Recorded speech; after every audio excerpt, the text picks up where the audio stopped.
हिंदू धर्म का एक महान ग्रंथ भगवत गीता कुछ नया सीखने वाली, जिस पर तो हर कोई सकता है, मगर उसकी सही समझ सिर्फ कुछ ही लोग के बस में है। भगवत गीता की श्लोक और गीता के मैसेजेस को समझिए आसान हिंदी भाषा में, और हिंदू धर्म के असीम ज्ञान के प्रकाश में लिए वेद का ज्ञान चैनल पर सभी सब्सक्राइब करें। श्रीमद् भागवत गीता। इस भागवत गीता में मानव के लिए अनमोल वचन है, जो हम सबको अच्छा विचार देता है और हमें जीने का अच्छा राह दिखाता है। नमस्कार मित्रों, आप सबका एक बार फिर से वेद का ज्ञान चैनल पर आप सबका स्वागत है। भगवत गीता अध्याय 2 श्लोक 26। आच्य नित्यजातम नित्यम वा मन्यसे मृतम तथापि त्वं महाबाहो नैव शोचितुमर्हसि। आच्य नित्यजातम नित्यम वा मन्यसे मृतम तथापि त्वं महाबाहो नैव शोचितुमर्हसि। अथ यदि तथापि च तथा इनाम, यह आत्मा नित्य जातक निरंतर जन्म लेते हुए नित्य सदैव व अथवा मन्या से आप सोचते हैं, मृतम मृत तथापि फिर भी त्वम आप महाबाहो महाबाहो अर्जुन न नहीं, एवं इस प्रकार शोचितुम शोक करो अर्हसि उपयुक्त। आच्यानम नित्य जातम नित्यम व मन्यसे मृतम तथापि त्वम महाबाहो नैवं शोचितुम अर्हसि। अनुवाद। तथापि हे महाबाहु अर्जुन, यदि तुम सोचते हो कि आत्मा निरंतर जन्म और मृत्यु के अधीन है, तो भी तुम्हें इस तरह शोक नहीं करना चाहिए। श्री कृष्ण शब्द का उपयोग यह इंगित करने के लिए करते हैं कि अर्जुन स्वयं की प्रकृति के बारे में मौजूद अन्य स्पष्टीकरणों पर विश्वास करना चाहता है। इस श्लोक को भारत में विद्यमान दार्शनिक धाराओं और स्वयं की प्रकृति के बारे में उनकी भिन्न समझ के संदर्भ में समझने की आवश्यकता है। भारतीय दर्शन में ऐतिहासिक रूप से 12 विचारधाराएं शामिल हैं। इनमें से 6 वेदों के प्रमाण को स्वीकार करते हैं और इसलिए उन्हें आस्तिक दर्शन कहा जाता है।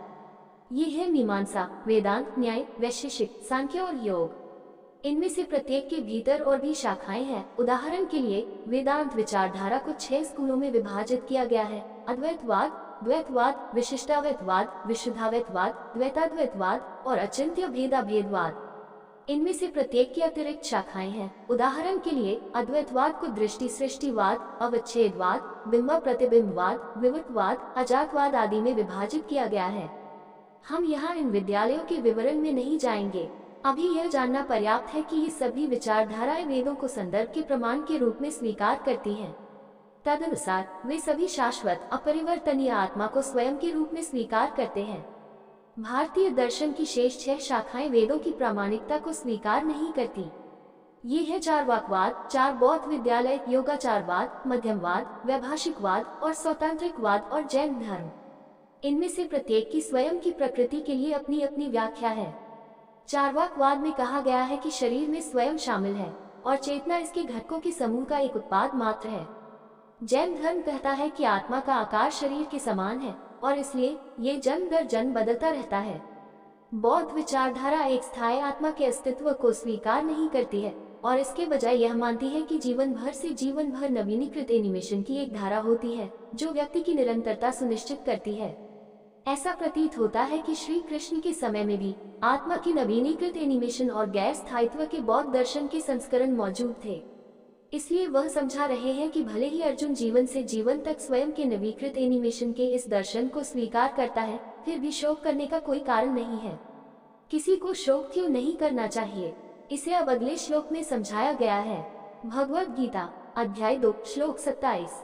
जातस्य हे ध्रुवो मृत्युर्ध्रुव जन्म मृत्स्य च तस्मापरिहार्यर्थे न त्वं शोचितुमर्हसि। जातस्य हे ध्रुवो मृत्युर्ध्रुव जन्म मृत्स्य च तस्मादपरिहार्यर्थे न त्वं शोचितुमर्हसि।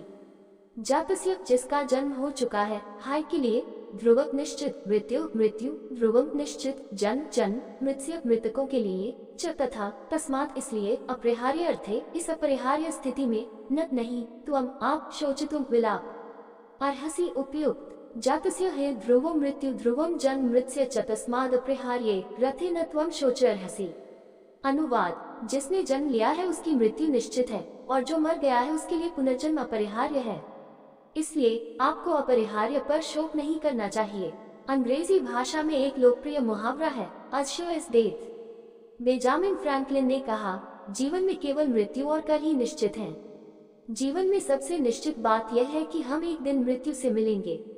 मनोवैज्ञानिक मृत्यु के भय को जीवन के सबसे बड़े भय की श्रेणी में रखते हैं। पतंजलि के योग दर्शन में भी अभिनिवेश या हर कीमत पर जीवित रहने की सहज इच्छा का उल्लेख भौतिक बुद्धि के लक्षण के रूप में किया गया है। लेकिन जिसने जन्म लिया है उसकी मृत्यु अवश्यंभावी है। तो जब कोई चीज अपरिहार्य है तो उस पर विलाप क्यों करें? इस संबंध में महाभारत में एक प्रसंग आता है। जंगल में अपने निर्वासन की अवधि के दौरान एक दिन भटकते हुए पांचों पांडवों को प्यास लगी और वे एक कुएं के पास पहुंचे। युधिष्ठिर ने भीम से जाकर उन सभी के लिए पानी लाने को कहा। जब भीम कुएं के पास पहुंचा तो एक यक्ष अर्धदिव्य प्राणी कुएं के अंदर से बोलने लगा, मैं तुम्हें तभी पानी लेने दूंगा जब तुम पहले मेरे सवालों का जवाब दोगे। भीम ने कोई ध्यान नहीं दिया और पानी खींचने के लिए आगे बढ़ गया। यक्ष ने उसे अंदर खींच लिया। कुछ समय बाद जब भीम वापस नहीं आया तो चिंतित युधिष्ठिर ने अर्जुन को ये देखने और पानी लाने के लिए भेजा कि क्या हो रहा है। जब अर्जुन कुएं के पास पहुंचे तो यक्ष ने उनसे भी पूछा, मैंने तुम्हारे भाई को पहले ही पकड़ लिया है। जब तक तुम मेरे सभी प्रश्नों का सही उत्तर न दे दो तब तक पानी निकालने का प्रयास मत करो। अर्जुन ने भी कोई ध्यान नहीं दिया और यक्ष ने उसे कुएं में खींच लिया। अन्य भाइयों नकुल और सहदेव ने उनका अनुसरण किया, लेकिन उनका भी वही हश्र हुआ। अंत में युधिष्ठिर स्वयं कुएं पर आए। एक बार फिर यक्ष ने कहा, यदि तुम कुएं से पानी पीना चाहते हो तो मेरे प्रश्नों का उत्तर दो, अन्यथा मैं तुम्हें अंदर खींच लूंगा, जैसा मैंने तुम्हारे 4 भाइयों के साथ किया था। युधिष्ठिर प्रश्नों का उत्तर देने के लिए सहमत हुए। यक्ष वास्तव में मृत्यु के दिव्य देवता यमराज के भेष में था। उन्होंने 7 प्रश्न पूछे, जिनमें से प्रत्येक का युधिष्ठिर ने सटीक उत्तर दिया।